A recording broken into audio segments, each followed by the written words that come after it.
어제 우리가 살펴본 말씀은 고린도전서의 도입 부분으로서 인사말과 고린도 교회로 인한 감사와 축복을 기록을 하고 있었습니다.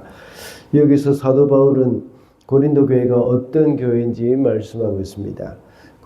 교회 공동체는 그리스도 안에서 거룩해진 공동체이며 풍족한 은혜를 받는 공동체라고 했습니다. 그리고 교회 공동체는 온전함을 향해 자라가는 공동체라고 했습니다. 오늘 본문 고린도전서 1장 10절부터는 고린도전서의 본론에 해당되는 말씀입니다. 그 본론 중에서 6장까지는 이 고린도전서 전반부에 해당되는데, 여기서는 글로의 집 사람들로부터 들은 고린도 교회가 당면한 그 문제들, 거기에 대한 책망을 하고 올바른 교훈을 주고 있는 그런 부분입니다. 또 후반부에 해당되는 7장부터 15장까지는 고린도 교회가 바울에게 서신을 통해서 질문한 신앙에 대한 그 질문, 여기에 대한 답변을 기록해 놓고 있습니다.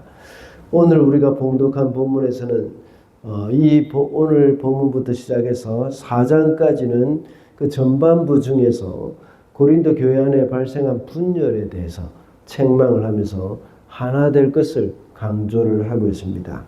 그 중에 오늘 본문에서는 고린도 교회가 복음을 중심으로 하나가 되지 못하고 특정한 그 사역자를 따라서 나누어져 있는 것을 책망하는 그런 부분입니다. 이것은 이제 건강한 공동체의 그런 모습은 아니죠. 그래서 오늘은 이 공동체의 분열을 막아라라는 제목으로 말씀을 살펴보겠습니다. 첫째로, 공동체의 분열을 막기 위해서는 그리스도의 이름으로 하나가 되어야 합니다. 10절 말씀입니다. 그런데 형제 자매 여러분, 나는 우리 주 예수 그리스도의 이름으로 여러분에게 권면합니다. 여러분은 모두 같은 말을 하며 여러분 가운데 분열이 없도록 하며 같은 마음과 같은 생각으로 뭉치십시오. 고린도 교회는 사람을 중심으로 분열이 일어났습니다. 사도 바울은 고린도 교회를 설립한 사람이기 때문에 고린도 교회의 성도들은 그들 중에서 바울만 따라야 한다고 주장하는 사람이 있었습니다. 그리고 바울이 떠난 후에 아볼로가 고린도 교회의 목회자로 있었습니다. 그런데 그 어떤 사람들은 아볼로를 따라야 한다 하고 말합니다. 또 어떤 부류는 모든 사도들 중에 가장 으뜸이 되는 수제자가 바로 베드로이기 때문에 베드로만 따라야 한다고 주장했습니다. 오늘 본문에서는 베드로를 개발하고 말하고 있죠. 그래서 또 어떤 사람은 오직 자신들은 그리스도께 속했다고 주장하는 사람도 있었습니다. 이렇게 각 사람마다 자신의 주장을 내세우면서 사람의 이름으로 분열을 하고 있었던 것입니다. 그러나 사도 바울은 이렇게 분열해 있는 고린도 교회를 향해서 우리 주 예수 그리스도의 이름으로 여러분에게 권면합니다 라고 말을 하고 있습니다. 물론 바울이 하는 말의 이 권위를 자신에게 두지 않고 그리스도의 권위로 말을 한다는 것을 강조하기 위해서 한 말이긴 합니다. 그러나 사도 바울이 그리스도의 권위로 말하는 내용이 뭐겠습니까? 그것은 하나가 되어라는 말을 하는 것입니다.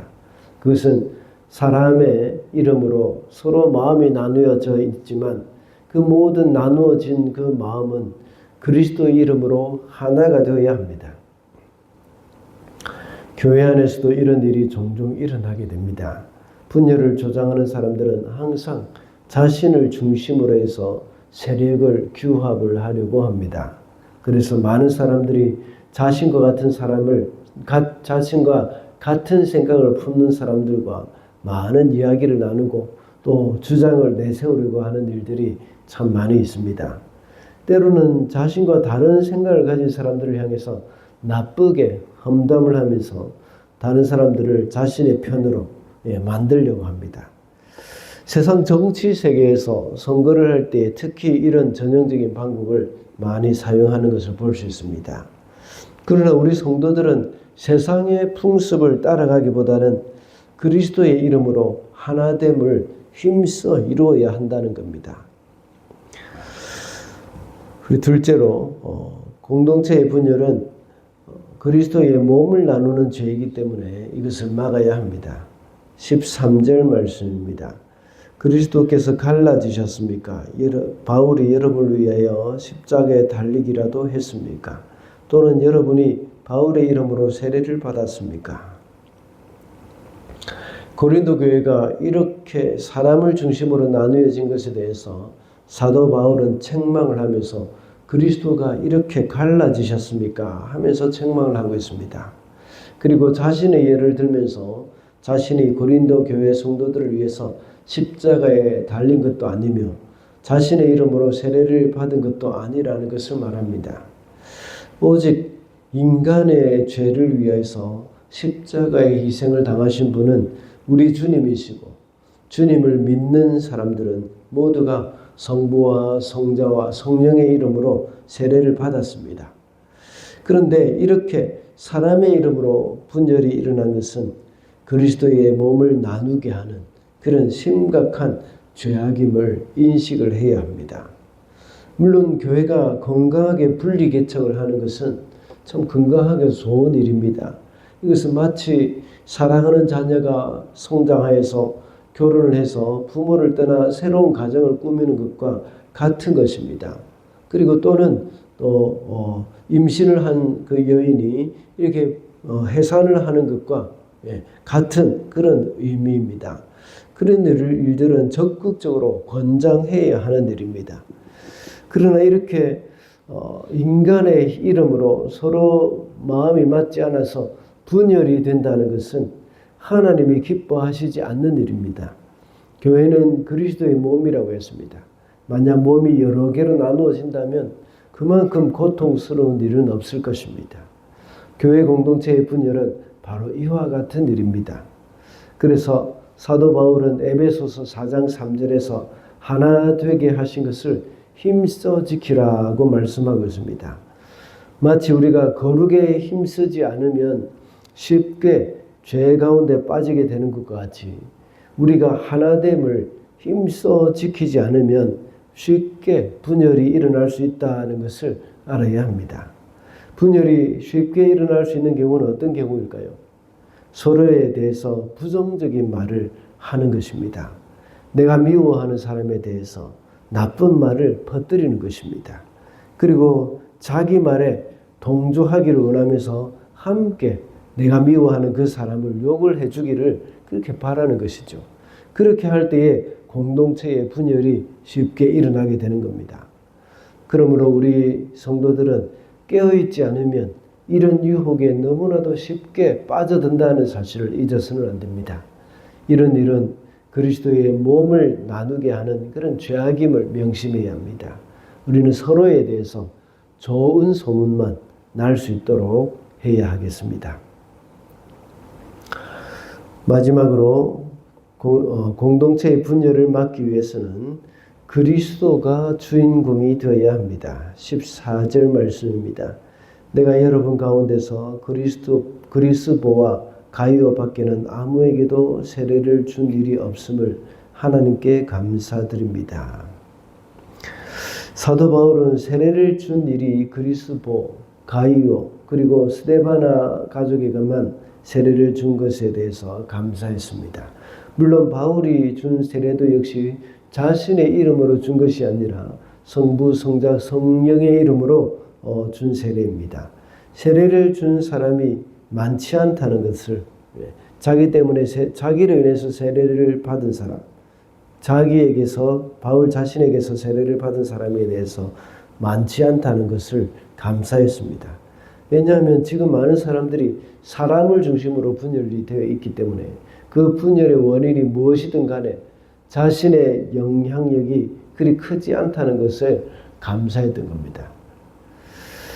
요즘은 세례 준 사람에 대해서 중요하게 여기는 일이 거의 별로 없는 것에 대해서는 감사한 일입니다. 심지어 어떤 사람은 자신에게 세례를 준 목사의 이름도 기억을 못하는 사람도 있기도 합니다. 그런데 그것은 그만큼 세례를 중요하게 여기지 않았다는 증거이기도 하기 때문에 그것은 별로 좋은 것은 아닌 것 같습니다. 그러나 무엇보다도 이 모든 거룩한 예식의 주인공은 바로 그리스도이심을 우리가 잊어서는 안 됩니다. 고린도 교회는 이렇게 바울, 아볼로, 또 베드로와 같은 사람이 주인공이 되어서 그 사람을 따르려는 마음 때문에 분열이 일어났습니다. 그렇지만 교회 공동체 안에는 담임 목사도 주인공이 되어서는 안 되고 또 어떤 장로도 주인공이 되어서는 안 됩니다. 오직 그리스도가 주인공이 되어야 합니다. 그리스도가 머리가 되시기 때문입니다.